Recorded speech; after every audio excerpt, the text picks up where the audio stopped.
Brought to you by JEGS.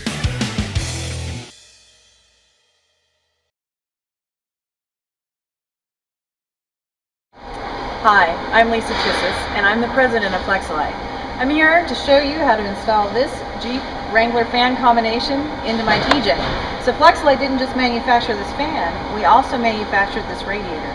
My grandfather founded this company in 1962, and we still manufacture here in the United States. In fact, you can hear some of the production noises because we're right here on the shop floor.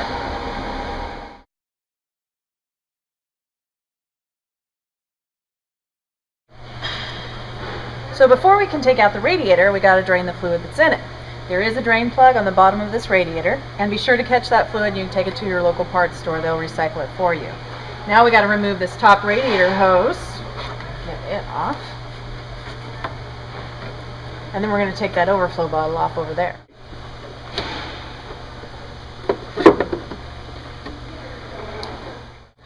So in order to move this shroud, I've got 4 bolts that I need to loosen.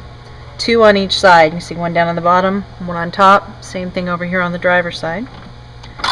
And in order to get this fan shroud off, I'm also going to have to loosen up the clutch fan so they can both come out together. That one can be a little trickier. You might need to consult your service manual on their recommendation. What's the best way to loosen it?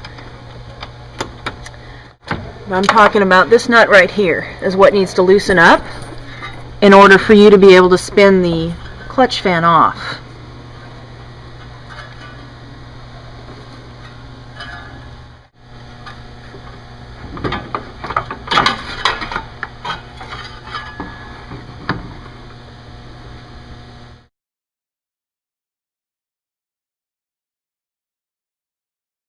So because we're eliminating this fan clutch and this fan blade, our belt-driven system no longer has to drive this fan, which means we're going to get more horsepower out of this install. Not only that, we're going to get quicker engine warm-up because I'm not moving any airflow over the engine until it reaches the temperature I want it to, and I'm going to get cooler AC output at idle because I'm going to move the same amount of airflow regardless of my engine speed.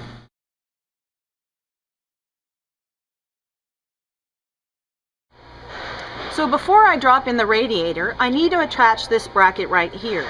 You can see we use the stock bolts right here, but we've also added the T-nut, which is going to go down here as well as up here. Make special note, it's important that this is flush with your frame right here so that the radiator fan will fit in there properly.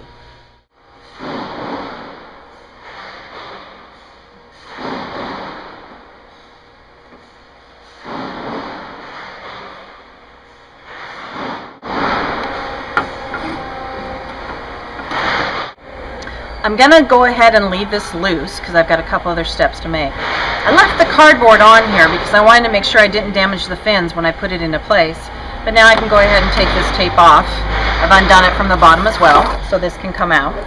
I'm going to come onto this side of the radiator now and adjust the height of the tank over here. I need 1 1/8 inches for my overall height. Okay, next we're going to have to reattach the overflow tank, and this bracket has been provided for us. So I've got 2 T-bolts going down the channels here. I'm going to hook the bottom one first, so I can bring it up with this top one, and then I'm going to line it up right with the same bracket here so that the stock overflow bottle will then pop back in. But I do have another choice. I really like the look of this overflow tank, which by the way Flex-a-lite offers. And we're going to go ahead and change the dimension of this bracket so then I can use this channel here for mounting the overflow tank.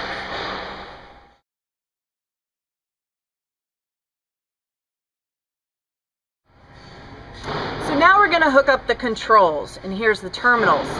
So we've got the B terminal here, which is the positive going directly to the battery. We've got a C terminal, which is the air conditioning wiring, if you've got air conditioning. The M terminal is for the manual override, which is optional. The G is the ground terminal that's going direct to the battery. And then this is our 12-volt keyed positive source. This is adjustable between 160 and 240 degrees, and we're going to actuate it by putting this probe directly into the radiator fins. Alright, so now that our wiring is completed, I'd like to point out a couple of things. We've got 10 gauge wire that's going to the battery, and we've got a 14 gauge red wire that we're using for our 12 volt keyed source. Make sure that you're going direct to the battery with both the positive and the ground for this application. Make sure that your crimps are very well connected, and also we're going to have to run this to get to the operating temperature and dial it in when we want the fan to come on. But overall, here's what it looks like when you're done.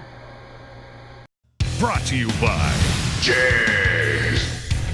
Lifetime support. Complete customer satisfaction. Delivering performance since 1960. JEGS.com.